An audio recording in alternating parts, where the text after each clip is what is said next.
Bismillahirrahmanirrahim. Assalamualaikum warahmatullahi wabarakatuh. Alhamdulillahi rabbil alamin. Hamdan syakirin, hamdan na'imin, hamdan yuwafi ni'amahu yukafi mazida. Ya Rabbana lakal hamdu kama yanbaghi li jalali wajhika al-karim wa 'azimi sultani. Ashhadu an la ilaha illallah wahdahu la sharika lah. وأشهد أن محمدا عبده ورسوله لا نبي ولا رسول بعده. اللهم صل وسلم على نبينا محمد وعلى آله وأصحابه ومن تبعهم بإحسان إلى يوم الدين وبعد.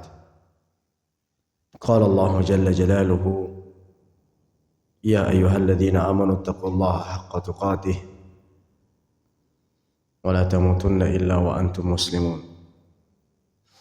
وقال: يا أيها الناس اتقوا ربكم الذي خلقكم من نفس واحدة وخلق منها زوجها وبث منهما رجالا كثيرا ونساء واتقوا الله الذي تساءلون به والأرحام إن الله كان عليكم رقيبا. فإن أصدق الحديث كلام الله وخير الهدي هدى محمد صلى الله عليه وسلم وشر الأمور محدثاتها فإن كل محدثة بدعة وكل بدعة ضلالة وكل ضلالة في النار. نسأل الله تعالى السلامة والعافية. Para hadirin kaum muslimin dan kaum muslimat yang dirahmati Allah Subhanahu wa taala, segala puji hanya milik Allah. Senantiasa kita panjatkan pujian atas kehadirat dan atas nikmatnya kepada kita semua, sehingga kembali Allah Subhanahu wa taala mengizinkan untuk bersama-sama berada di tempat yang mulia ini, bersama-sama belajar, bersama-sama mengkaji, mendengarkan ayat-ayat Al-Quran dan hadis Rasulullah sallallahu alaihi wasallam, dan kemudian untuk kita pelajari bersama dengan harapan bisa kita amalkan dan bisa kita jadikan sebagai pedoman hidup kita sampai ajal menjemput. Amin. Allahumma amin. Salawat dan salam tiga ubah kita kirimkan kepada Nabi Muhammad sallallahu alaihi wasallam. Allahumma salli ala Muhammadin wa ala ali Muhammad kama sallaita ala Ibrahim wa ala ali Ibrahim innaka Hamidum Majid. Allahumma barik ala Muhammad wa ala ali Muhammad kama barakta ala Ibrahim wa ala ali Ibrahim innaka Hamidum Majid. Para hadirin yang dirahmati Allah Subhanahu wa taala, sebelum kita melanjutkan hadis yang baru atau hadis yang ke-11 dalam kitab Al-Arba'in An-Nawawiyah, ada beberapa poin yang belum kita sampaikan pada pertemuan sebelumnya berkaitan tentang hadis yang ke-10, di mana akhir penggalan hadis yang ke-10 Rasulullah sallallahu alaihi wasallam bersabda, "Thumma dzakara ar-rajula yutilu as-safar ash-sha'ath aghbar yamuddu yadayhi ila as-sama' ya rabbi wa mat'amuhu haram wa mashrabuhu haram wa ghudhiya bil harami fa anna yustajabu lidzalik." Kata Rasulullah, dan beliau menyebutkan seseorang yang telah melakukan safar yang lama, sampai-sampai bentuknya lusuh, penuh dengan debu. Yamuddu yadayhi ila sama, kemudian dia mengangkat kedua tangannya ke langit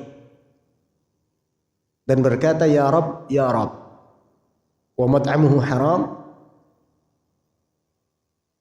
makanannya haram, minumnya juga haram, dan dia mengkonsumsi dari yang haram.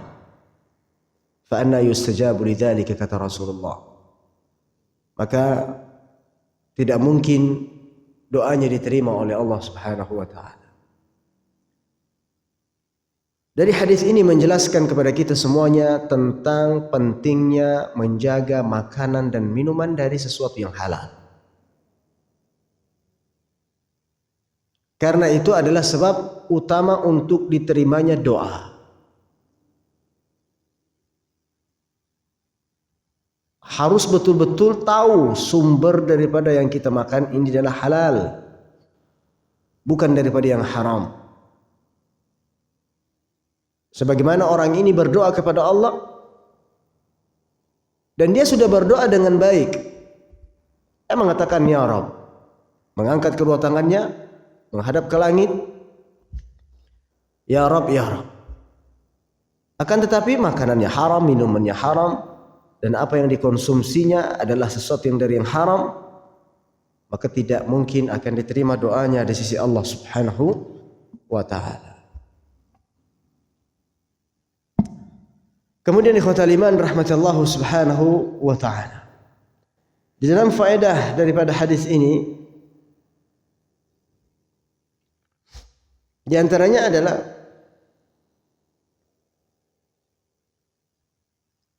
ما ورد فيه عدم الرفع كالدعاء حال خطبة الجمعة في غير الاستسقاء والاستحصاء، فلو دعا الخطيب للمؤمنين والمؤمنات أو لنصر المجاهدين في خطبة الجمعة فإنه لا يرفع يديه، ولو رفعها لأنكر عليه. وفي صحيح مسلم عن عمارة بن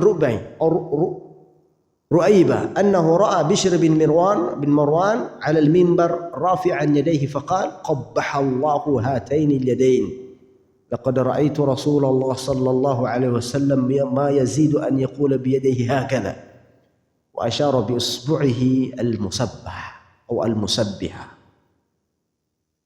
Beliau di sini Syekh Muhammad bin Shalih Al-Utsaimin menyampaikan di antara faedah hadis ini adalah tentang adab di dalam mengangkat tangan di dalam berdoa. Ya. Maka mengangkat tangan di dalam berdoa itu adalah hukum asalnya sunnah. Sampai ada dalil yang menunjukkan tentang hal tersebut, Rasulullah SAW mengangkat doa di dalam doanya. Seperti halnya ketika berkhutbah Jumat. Ya, ketika berkhutbah Jumat, sebenarnya khatib itu ketika berdoa dia tidak mengangkat kedua tangannya ke atas seperti ini. Khatib Jumat ketika dia berdoa, hukum asalnya dia tidak mengangkat tangannya seperti ini. Kecuali di dalam doanya itu ada permintaan tentang al-istisqa wal istihsa. Apa itu istisqa? Meminta hujan. Dan ini tidak heran dan tidak asing biasanya kalau di Saudi sana itu ketika lagi masa-masa kering. Dan kemarin juga saya dengar lihat berita di TV atau di media sosial bahwasanya Raja Salman atau Raja Arab Saudi menginstruksikan kepada semua penduduk Arab Saudi untuk berdoa atau melaksanakan salat istisqa. Sering sekali kita sadar. Sering sekali melaksanakan salat istisqa. Nah, biasanya di khutbah-khutbah Jumat para khatib itu ketika dia berdoa dan permintaannya adalah doa hujan. Allahumma ya rabbana asqina. Allahumma ya rabbana asqina. Baru mereka mengangkat tinggi seperti itu. Allahumma ya rabbana aghithna ghaithan mughitha. ولا تجعلنا من القانتين اللهم أغثنا الله يا منزل الأمطار. Biasanya sebegitu. Wahai zat yang maha menurunkan hujan, turunkanlah hujanmu ya Allah. Mereka mengangkat tangan seperti. Tapi ketika doanya bukan istisqa, bukan meminta hujan biasa. Doanya seperti apa? Mengangkat tangannya ke atas seperti. Nah, ini yang harus kita ketahui bahwasanya ketika khatib berkhutbah itu seharusnya dia menunjuk ke atas, bukan begini. Nah, walau rafa'ahuma ankar alaihi fa fi sahih Muslim an Ammarah bin Ru'aibah. Karena ada hadis yang datang dari salah seorang sahabat bernama Ammarah bin Ru'aibah, diriwayatkan Imam Muslim rahimahullah. Bahwasanya beliau melihat Bishr bin Mirwan ala al-mimbar. Beliau melihat Bishr bin Mirwan di atas mimbar. Rafi'an yadayhi. Beliau mengangkat tangannya. Ya. Beliau melihat Bishr bin Marwan. Siapa yang melihatnya? Ammar bin Ru'aybah. Maka ketika Bishr bin Marwan mengangkat tangannya, apa kata Ammar bin Ru'aybah? Qabbahallahu hatainil yadain. Ya, qabbahallahu artinya ini pencelaan. Artinya buruk kedua tangan ini, kata beliau. Laqad ra'aitu Rasulullah sallallahu alaihi wasallam ma yazidu an yaqula bi yadihi hakadha. Kata beliau, saya telah melihat Rasulullah sallallahu alaihi wasallam, beliau tidak melakukan sesuatu dengan tangannya saat berkhutbah Jumat kecuali dengan seperti ini, kata beliau. Wa asyara bi usbihi al-musabbah, dan beliau mempraktekkan dengan begini. Saya tidak pernah melihat Rasulullah SAW dalam khutbah Jumatnya, ya, atau dalam kebanyakan khutbah Jumatnya kecuali dia begini dalam berdoa. Jadi khutbah Jumat itu para khatib seharusnya mengangkat tangannya begini ketika berdoa. Wa kadzalika fil yadaini fi du'ai salati ka du'ai sajdatain wa du'ai ba'da tasyahhud al-akhir. Sebagaimana juga ketika kita berdoa dalam tasyahud. Tasyahud bagaimana? Kan menunjuk seperti ini. Ya, doa tasyahud kita menunjuk seperti ini. Meskipun ada khilaf di antara ulama, kapan waktu kita menunjuk di dalam doa tasyahud? Apakah dari awal ataukah di saat kita mengucapkan asyhadu an la ilaha illallah wahdahu la syarika lah wa asyhadu anna Muhammadar Rasulullah wa asyhadu anna Muhammadan abduhu wa rasul. Ini ulama berbeda pendapat di sini. Kapan saat kita bertasyahud menunjuk, tangan kita menunjuk ini kapan? Saat bertasyahud. Ada yang mengatakan dari awal. Ada yang mengatakan dari ketika asyhadu an la ilaha illallah. Ini khilaf di antara ulama. Ya. Dan semuanya punya dalil. Ya. Semuanya punya dalil. Tinggal mana yang mau kita praktekkan. Namun saya pribadi sendiri bertasyahud itu menunjuk itu sejak di awal tasyahud kita. Tahiyat. Jadi kita duduk langsung. Tahiyatulillah. Dan sunnahnya ketika sholat, pandangan kita tatkala bertasyahud itu bukan lagi di tempat sujud, tapi di telunjuk kita melihat. Jadi pandangan kita ketika tasyahud itu adalah melihat jari telunjuk, bukan melihat tempat sujud kita. Atau lebih parah lagi melihat telunjuk teman kita di sebelah. Biasa begitu. Ada yang menggerak-gerakkan ini sunnah juga. Tidak boleh kita ingkari. Ya, menggerak-gerakkan telunjuk tatkala tasyahud, ada riwayat yang menjelaskan tentang hal tersebut, sunnah. Nah, tapi biasanya kan yang nggak biasa lihat gerak-gerak begini nih marah dia, Pak. Apaan sholat begini katanya? Marah dia. Padahal sunnah. Boleh. Dan bentuknya boleh begini ke atas, boleh begini. Tapi jangan kencang begini. Mutarnya kencang ini, enggak benar. Dan cara memegang tasyahud tangan itu seperti ini, Pak. Jari tengah bertemu dengan jempol. Dan kemudian seperti ini. Juga tidak sampai begini, enggak. Karena ada begini, enggak. Begini, bulat. Nah, jadi sunahkan ketika bertasyahud melihat ke jari telunjuk. Nah, jadi tatkala khutbah itu khatib mimbar itu disunahkan ketika berdoa Allahumma rabban nas misalnya. Ketika dia berdoa disunahkan menunjuk. Tatkala sampai pada doa istisqa khusus biasanya, karena istisqa itu Pak enggak mesti harus salat. Istisqa itu enggak mesti harus salat. Ya, meskipun disunahkan juga untuk salat. Tapi tidak mesti harus istisqa itu dimaknai dengan sholat semuanya. Tidak. Tatkala kita berdoa itu sudah istisqa. Masing-masing berdoa atau khatib berdoa di dalam setiap khutbah Jumatnya itu juga sudah dimaknai sebuah istisqa. Nah, ketika khatib berkhutbah, Allahumma aghithna, ya Allah, Begini doanya, ya Allah turunkan hujan, ya angkat tangannya ke atas. Selain daripada itu tidak disunnahkan mengangkat tangan. Nah, kemudian malam yarid fihi ar-raf'u wala 'adamuhu fal aslu ar-raf'u li'annahu min adab ad-du'a'i wa min asbab al-ijabati.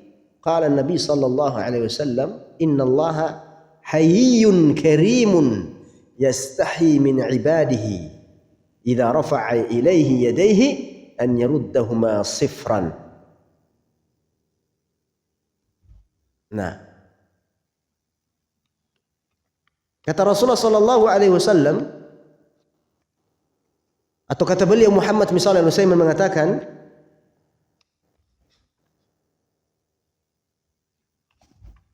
bahwasanya sesuatu yang tidak ada dalil mengangkat atau tidak, ya, tidak ada dalil yang menerangkan bahwasanya dalam berdoa diangkat atau tidak, maka pada hukum asalnya adalah diangkat doanya.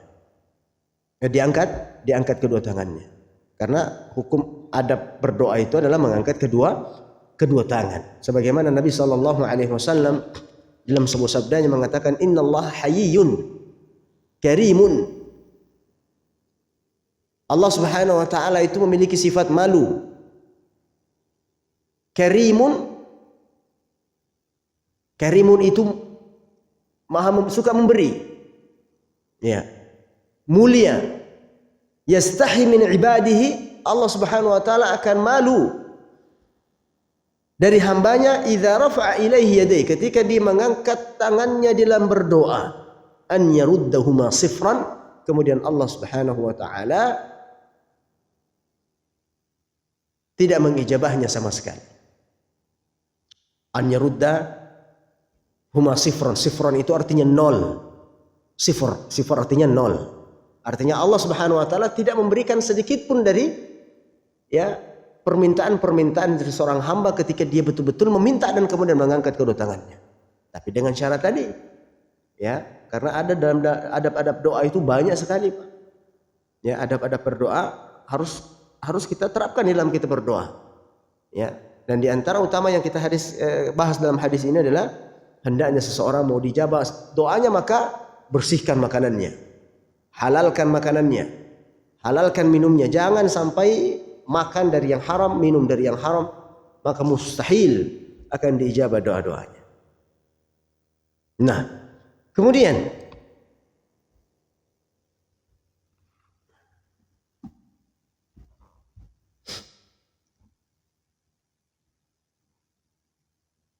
anna min asbabil ijabati du'a at-tawassul ila Allah Subhanahu wa taala bi rububiyyah bi qawlihi ya Rabb ya Rabb.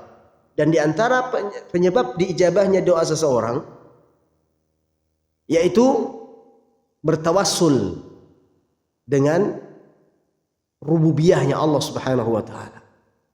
Rububiyahnya Allah Subhanahu wa taala artinya di sini menyebutkan sifat-sifat Allah Subhanahu wa taala yang menunjukkan Maha Pencipta, Maha Pengawas, Maha Mengawasi, Maha Mengatur dan lain sebagainya.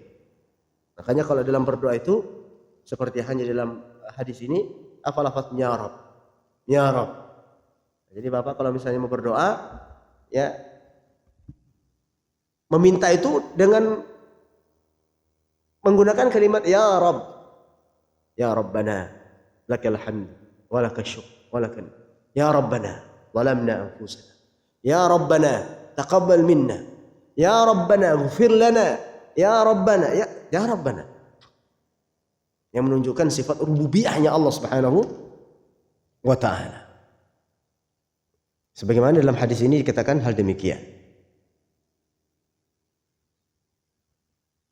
Baik, kemudian di antaranya adalah at-tahdhirul baligh min aklil haram, li'an akal al-harami min asbab raddi du'a. Berhati-hati di dalam memilih makanan. Ini faedah yang terakhir.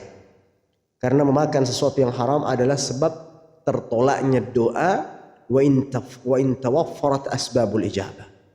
Ya. Di antara sebab tertolaknya doa adalah faktor makanan. Meskipun sebab-sebab atau syarat-syarat doa yang lain sudah terpenuhi. ya, sudah beradab dalam berdoa, kemudian ikhlas niatnya, kemudian dia yakin doanya diterima. Karena kalau orang berdoa nggak yakin, tidak bakal diterima, Pak. Sebagaimana sabda Rasulullah SAW dalam hadis yang lain dikatakan, "Ud'ullaha wa antum muqinuna bil ijabah." Berdoalah kepada Allah Subhanahu wa taala sementara Anda yakin bahwasanya Allah pasti akan mengijabahnya. Ya, jadi harus penuh dengan keyakinan ketika berdoa. Jangan meminta, Allahumma ya Rabban, ya Allah ini dikasih nggak ya nanti ya? Allah ijabah nggak ya nanti doa saya ini ya? Nah, ketika Anda berdoa yakin sama Allah, betul-betul Allah pasti akan mengijabah. Jadi memahami makna atau adab-adab berdoa. Tapi ingat, faktor utama di antara sebab diterimanya doa adalah makanan. Bagaimanapun kita berdoa, telah memenuhi syaratnya, telah memenuhi adabnya, tapi ternyata makanannya dari hal yang haram, maka tidak akan pernah diterima doa. Fa anna yustajabu lidzalika, kata Rasulullah. Hadza ma aklil haram. Wal iyad billah. Sababun linsirafil insani 'anil qiyam biwajib ad-din. لأن البدن يكون متغذيا على شيء فاسد والمتغذي على فاسد يؤثر عليه هذا الغداء والله المستعان. Jadi karena kita berdoa, ya, meminta sesuatu kepada Allah, namun ternyata apa yang masuk di dalam tubuh kita adalah sesuatu yang haram, maka hal tersebut tidak akan pernah diterima ijabah atau diijabah doa-doanya oleh Allah Subhanahu wa taala. Baik. Kemudian kita akan masuk pada hadis yang berikutnya, hadis yang ke-11. Hadis yang ke-11 ini diriwayatkan dari Abu Muhammad Al-Hasan bin Ali bin Abi Talib, sibti Rasulullah sallallahu alaihi wasallam wa raihanatihi radhiyallahu anhu. Qala hafiztu min Rasulillah sallallahu alaihi wasallam, da' ma yuribuka ila ma la yuribuka.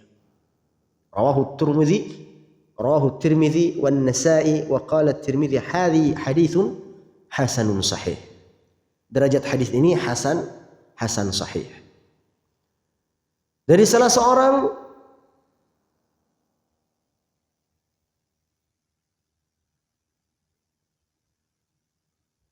tabi'in, salah seorang sahabat, Abu Muhammad Al-Hasan bin Ali bin Abi Talib,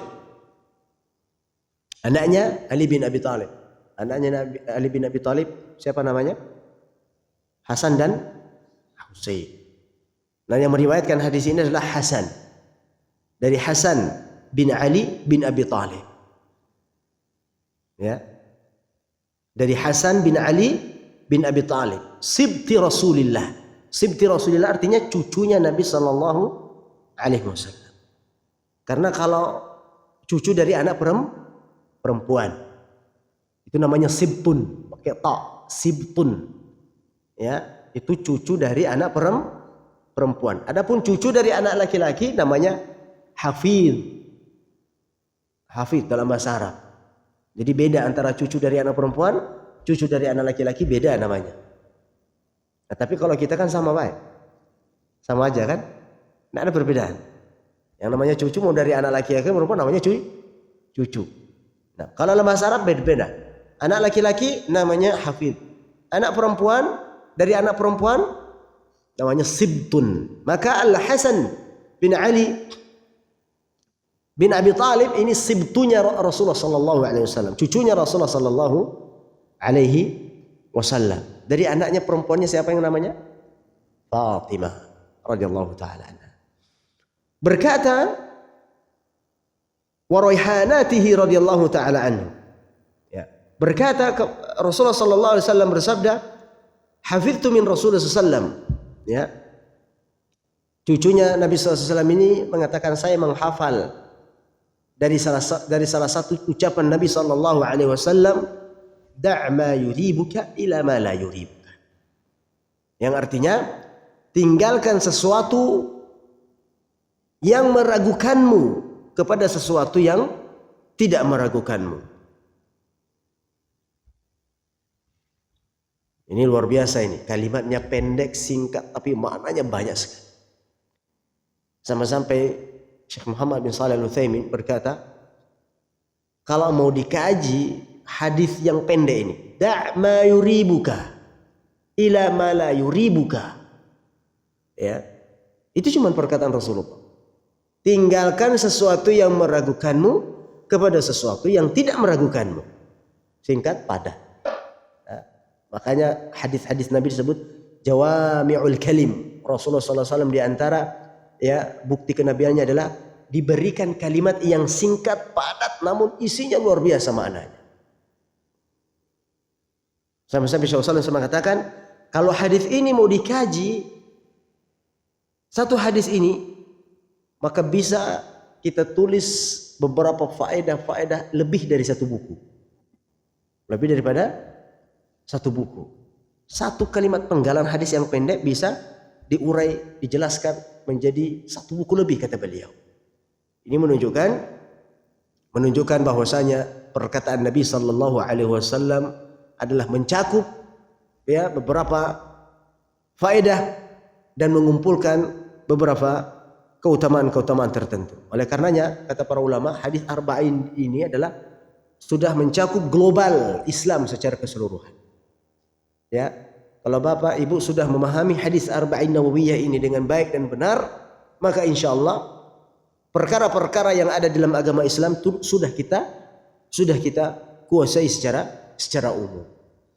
Nah, kemudian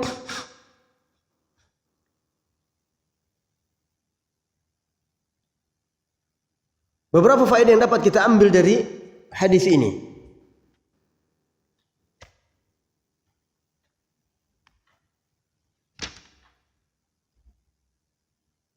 Di antaranya adalah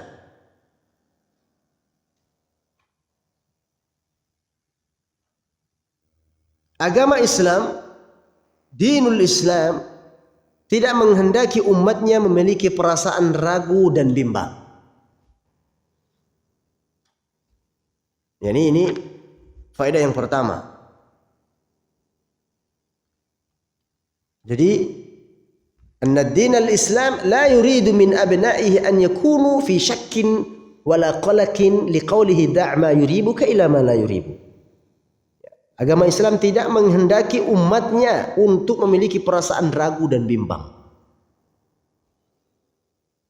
Artinya jelas keimanannya, jelas keislamannya, jelas amalannya, jelas, termasuk hal-hal yang berkaitan tentang hati, ya harus jelas dalam menentukan sebuah pilihan tanpa ada keraguan-raguan.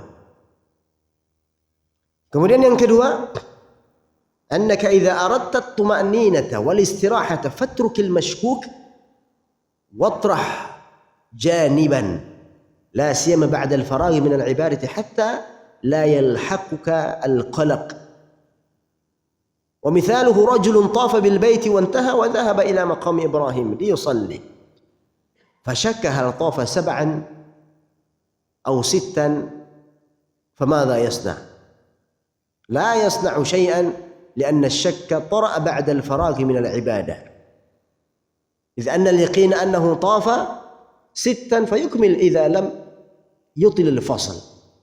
Nah, para hadirin rahmati Allah Subhanahu wa taala, di antara faedah yang ada dalam hadis ini adalah jika Anda ingin memiliki ketenangan, kata beliau, ya, jika Anda menginginkan ketenangan dan ketentraman, maka hendaknya meninggalkan keraguan dan membuangnya jauh-jauh. Ya, terutama setelah selesai melaksanakan suatu ibadah. Ya, apalagi setelah melaksanakan ibadah, tinggalkan keraguan-raguan, harus dibangun atas dasar keyakinan. Contohnya misalnya apa? Seseorang yang sudah tawaf, orang yang sudah tawaf dan selesai, sudah sampai ke makam dari makam Ibrahim. Ya, di mana setelah selesai tawaf itu kan disunnahkan apa? Salat sunnah 2 rakaat di belakang makam Nabi Ibrahim. Kemudian apabila seseorang ketika itu ragu dia, Apakah dia telah melaksanakan tawaf 7 putaran atau 6? Ya. Maka bagaimana menyikapinya? Ya. Ketika seseorang ragu bahwasanya ini sepertinya masih 6, maka dibangun atas dasar keyakinan, melengkapinya dengan ketujuh. Dan banyak contoh-contoh yang lain di dalam perkara-perkara ibadah. Contohnya, rajulun intaha minas salati wa sallam wa syakka hal shalla 3 am 4. فماذا يصنع؟ لا يلتفت إلى هذا الشك، فالأصل صحة الصلاة ما لم يتيقن أنه صلى 3 فيأتي بالرابعة إذا لم يطل الفصل ويسلم ويسجد للسهو ويسلم. Apabila seseorang melaksanakan sholat, misalnya sholat zuhur, ya, dan kemudian dia ragu apakah dia salah sholat zuhurnya 3 rakaat atau 4. Kalau masih dalam keraguan-raguan, maka tinggalkan keraguan tersebut. Bangun atas dasar keyakinan bahwasanya kita telah melaksanakan sholat berapa? 3 atau 4? Ketika masih dalam keraguan-raguan, maka bangun atas dasar 4, kecuali yakin bahwasanya Anda sholatnya 3, baru melengkapi dengan rakaat keempat sampai selama, kata beliau, tidak terpisah waktunya terlalu lama. Misalnya kita sudah selesai sholat zuhur, kemudian kita merasa yakin, tadi kayaknya sholat saya cuma 3 rakaat tadi. Maka ini harus ditambah dengan satu rakaat. Kecuali kalau sudah panjang waktunya. Ya, Bapak sudah keluar dari masjid, ya, kemudian sudah makan siang, pulang ke rumah ngobrol, tidur. Maka seperti itu tidak perlu lagi menambah sholatnya. Kecuali Bapak masih ingat setelah sholat. Ya. Artinya tidak dipisahkan dengan waktu yang lama. Tidak dipisahkan waktu yang lama. Sudah mau keluar masjid, ingat, sholat saya cuma 3 rakaat tadi. Atau ada yang mengingatkan, Pak, sholatnya tadi cuma 3 rakaat. Maka ketika itu dia bangun atas dasar keyakinan, 3 rakaat, baru ditambah 4 rakaat. Ya, ketika sebelum terpisah dengan waktu yang lama atau mengerjakan sesuatu yang lainnya di luar salat. Ya. Tidak diulang, ditambah cuma ditambah satu rakaat. Jadi nggak perlu lagi sholat zuhur. Bukan sholat zuhur diulang 4 rakaat, enggak. Cuma tambah 1 rakaat. Kemudian nanti setelahnya baru diganti dengan sujud sahwi. Jadi apapun yang tertinggal dalam sholat kita disunnahkan untuk melaksanakan sujud sahwi. Nah, kemudian para hadirin rahmati Allah Subhanahu wa taala. Di dalam hadis ini juga mengandung pelajaran agar kita diam terhadap perkara syubhat dan meninggalkannya. Kalau sesuatu yang halal tentu akan mendatangkan ketenangan, ya. Dan sedangkan sesuatu yang syubhat akan mendatangkan keraguan. Ya. Jadi tinggalkan yang syubhat. Karena kalau syubhat itu biasanya tidak membuat kita tidak tenang. Ya. Yang syubhat itu pasti tidak akan membuat tenang. Karena sebagaimana sabda Rasulullah SAW, misalnya kita bahas di hadis keberapa itu, Pak? Ya, tentang meninggalkan perkara syubhat. Innal halala bayyin wa innal harama bayyin wa bainahuma umurun mushtabihat la ya'lamuhunna katsirun minan nas. Hadis keberapa ini kita bahas kemarin? Ke-6. Hadis ke-6. Perintah untuk meninggalkan perkara-perkara syubhat, artinya meninggalkan keraguan. Ya, karena ini akan membahayakan seseorang. Ya, berbahaya untuk dirinya dan berbahaya untuk ibadah-ibadahnya. Ya. Jadi kalau ragu itu akan membuat ribet sendiri orang yang suka ragu, ya, akan membuat dirinya ribet sendiri.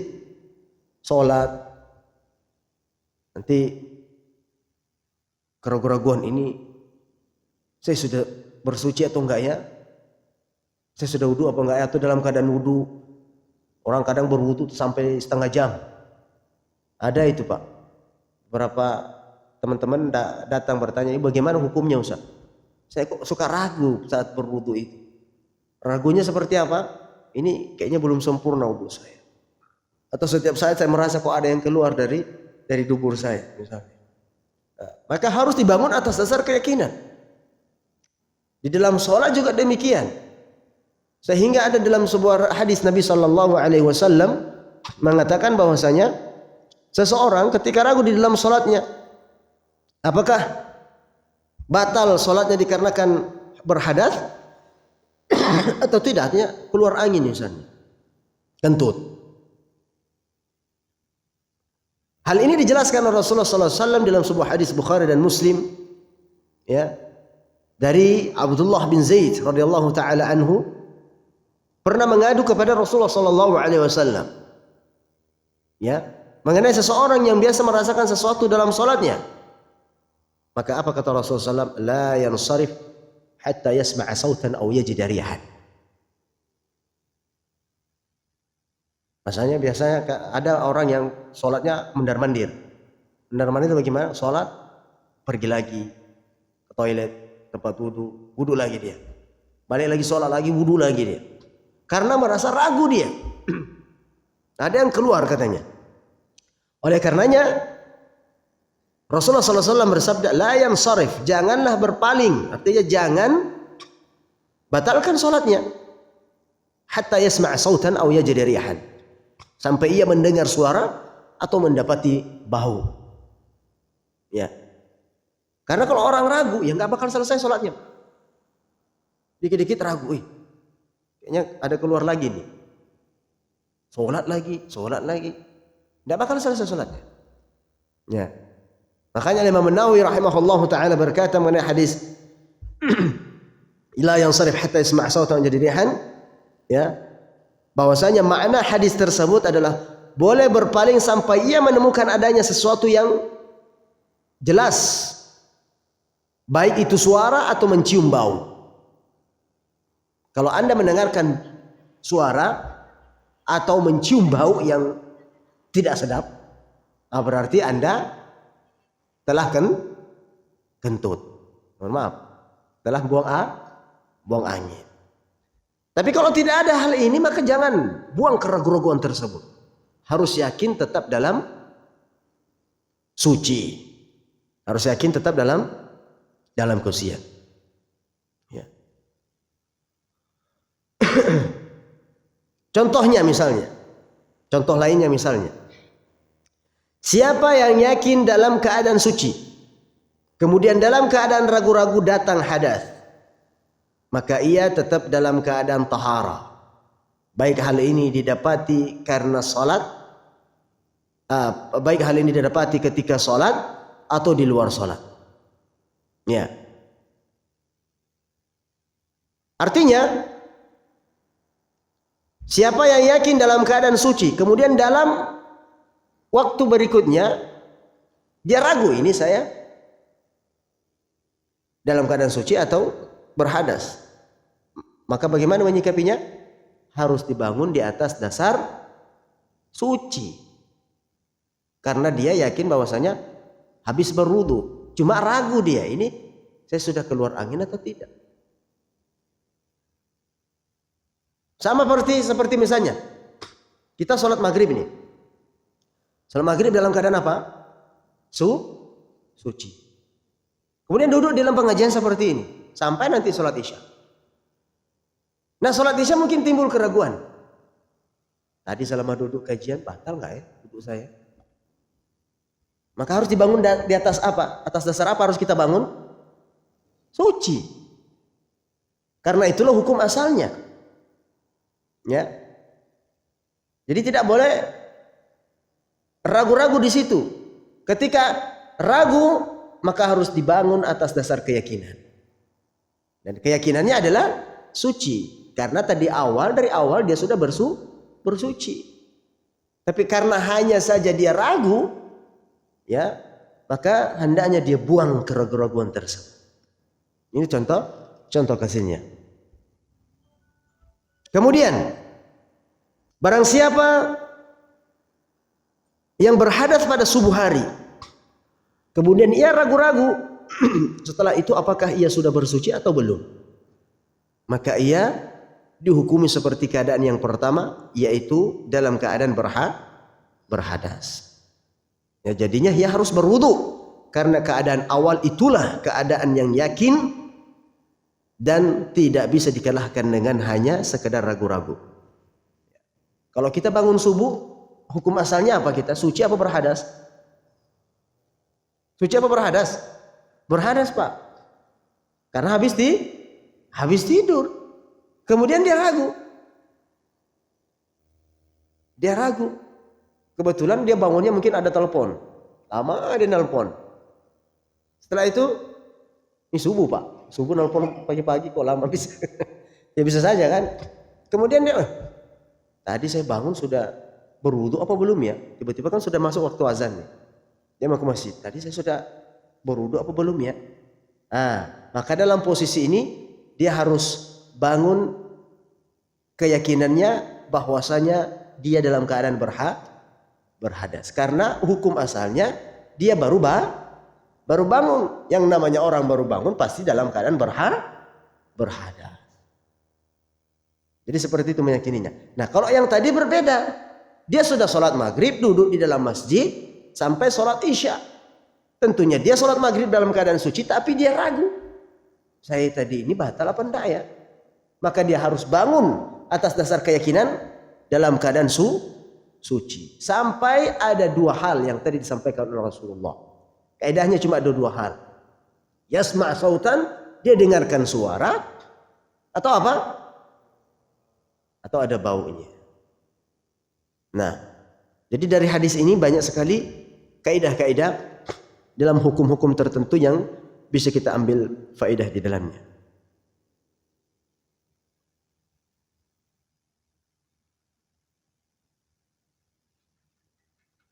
Sampai di sini ada pertanyaan? Mohon maaf Pak, karena malam ini bisanya sampai Isya. Qadarullah ada tamu dari Jakarta. Siapa tadi duluan? Pak Asar duluan Pak. Maaf Pak Imam. Beliau duluan. Ya. Assalamualaikum warahmatullahi wabarakatuh. Ya.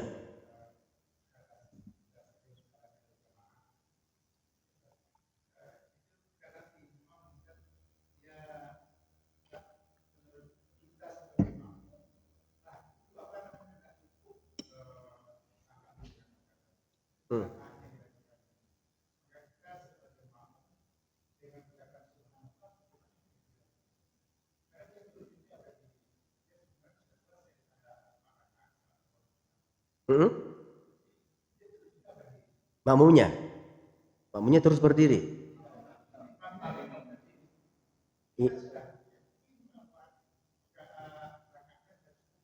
Oke.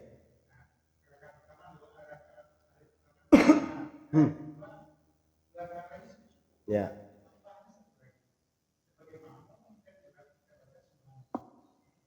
Ya, baca subhanallah.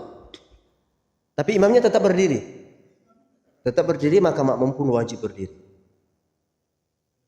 Makmum pun tetap wajib berdiri mengikuti imam. Dan imam pun harus menggantinya dengan sujud sahwi. Itu bermasalah. Makanya imam itu harus tahu perkara-perkara imam. Ya. Harus diganti dengan sujud sahwi. Harus diganti dengan sujud sahwi. Nah, dari sini ulama mengatakan ketika imam atau ketika kita misalnya sholat sendiri, ya, tiba-tiba mau berdiri di rakaat ke-5, padahal kan sudah 4 rakaat sholat zuhur atau asar atau isya, sudah 4 rakaat. Kemudian pas mau berdiri, ingat kita, sudah 4. Nah, kata para ulama, Ketika dalam posisi bahu kita belum lurus,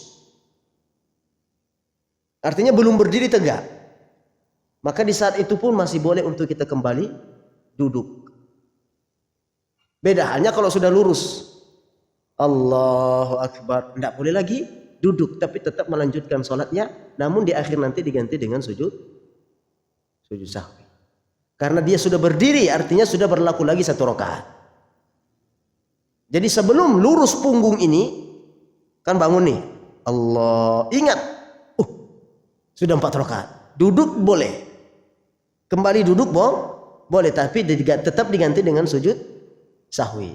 Tapi ketika dia bangun, bangkit, dan posisinya sudah berdiri seperti ini, nggak boleh lagi duduk dia, tetap melanjutkan sholatnya. Artinya tetap baca Al-Fatihah. Namun di akhir nanti baru dia ganti dengan sujud sahwi. Jadi patokannya kalau sudah berdiri, karena ini berarti sudah berlaku 1 rakaat.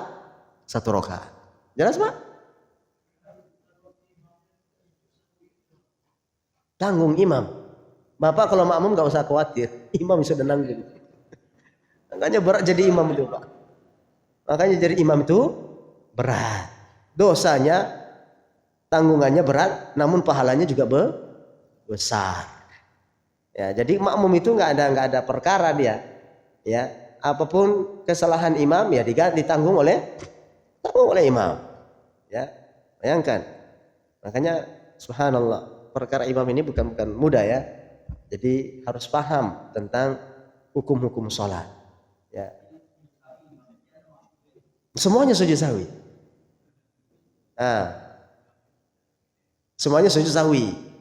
Sebagaimana dalam hadis dikatakan innama ju'ilal imamu liyu'tama bihi. Imam itu dijadikan sebagai imam supaya diikuti.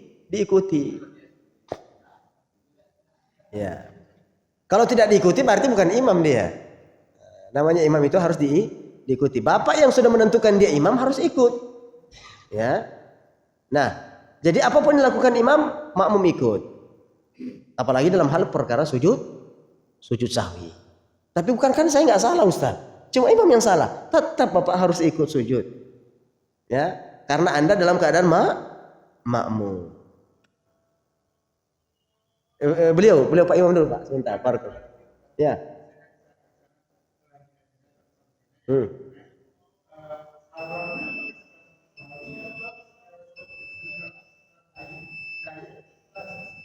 Nah, ini ulama berbeda pendapat. Lumayan panjang penjelasannya. Apa kesalahan-kesalahan kita di dalam sholat sehingga sujudnya sebelum salam? Terus perkara apa yang ditinggalkan sehingga sujudnya setelah salam? Ada yang membedakannya. Ya. Ada yang membedakannya antara sebelum salam dan setelah salam. Tapi secara umum, sujud sahwi itu sebelum salam. Ya. Ada yang membedakannya. Kalau yang tertinggal itu adalah rukun, nanti setelah salam baru sujud sahwi. Ya. Kalau hanya yang wajib-wajib saja atau perkara-perkara lafaz saja, zikirnya saja yang ketinggalan, maka yang dipakai adalah sujudnya sebelum salam. Itu kan ribet Pak membedakannya. Oh nanti saya ini sujudnya sebelum salam, pesan salam nih ya. Lebih tenangnya adalah secara umum sebelum salam. Ya Pak Imam.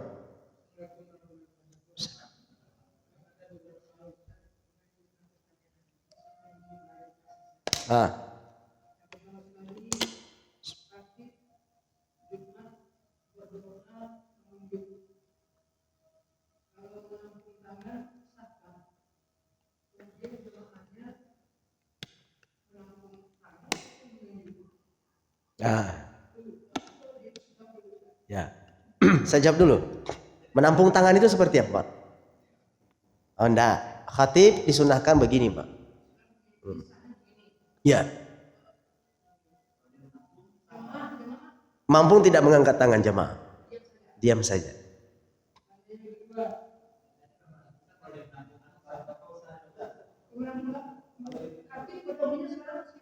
Iya, sah, tetap sah, tapi menyelisih sunnah. Dia dalam berdoa tidak sesuai dengan sunnah Nabi sallallahu alaihi wasallam.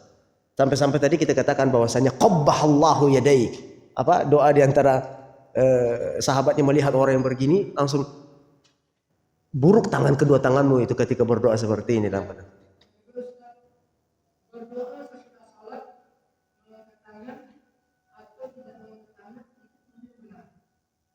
Salat apa? Salat wajib. Nah, pertama melazimkan doa setiap setelah salat wajib itu tidak ada contohnya dari Nabi SAW. Tidak lazim. Tidak. Silahkan kalau mau berdoa, tapi jangan sampai dianggap itu adalah sebuah kelaziman. Karena ada orang menganggap tidak sah sholatnya kalau nggak berdoa setelah sholat. Ada yang merasa kekurangan sholatnya. Ini perlu diperhatikan. Silakan berdoa. Ya sekali-kali menambung tangan nggak masalah. Sebagaimana kita sholat setelah berdoa setelah azan dan iqamah mengangkat kedua tangan nggak masalah. Boleh.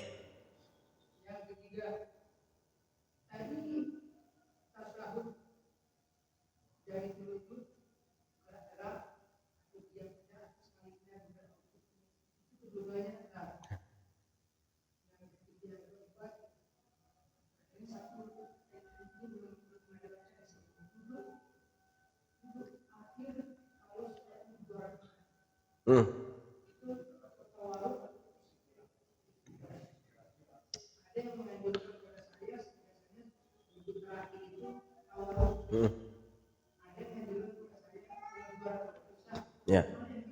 Semuanya benar. Mau tawarruk mau iftirash semuanya benar. Alhamdulillah. Ya, semuanya benar. Silakan Pak, terakhir Pak.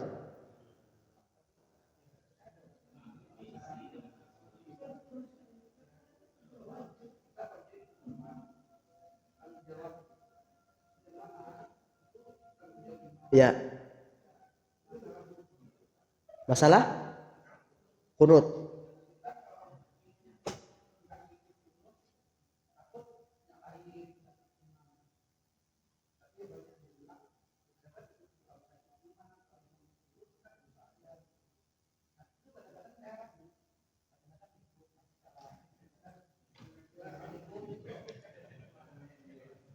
Harus dibangun atas dasar keyakinan. Bapak ambil satu sikap. Ambil satu sikap.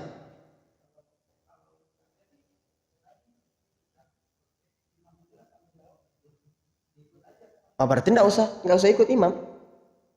Nggak usah ikut imam karena memang ada ulama yang membolehkan, ada ulama yang mengatakan tidak perlu ikut imam tatkala kunut. Kan begitu. Kunut subuh misalnya.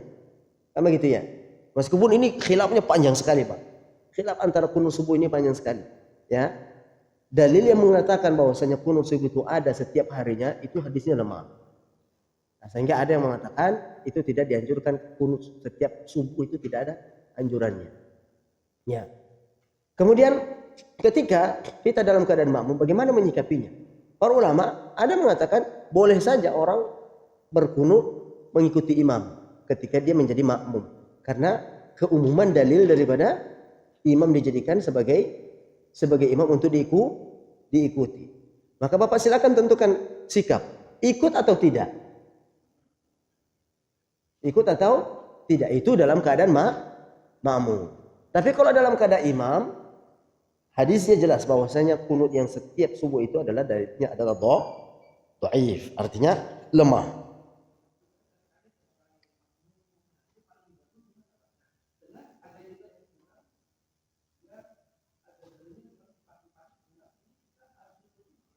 Ya. Ya.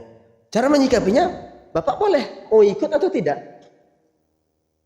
Mau ikut atau tidak?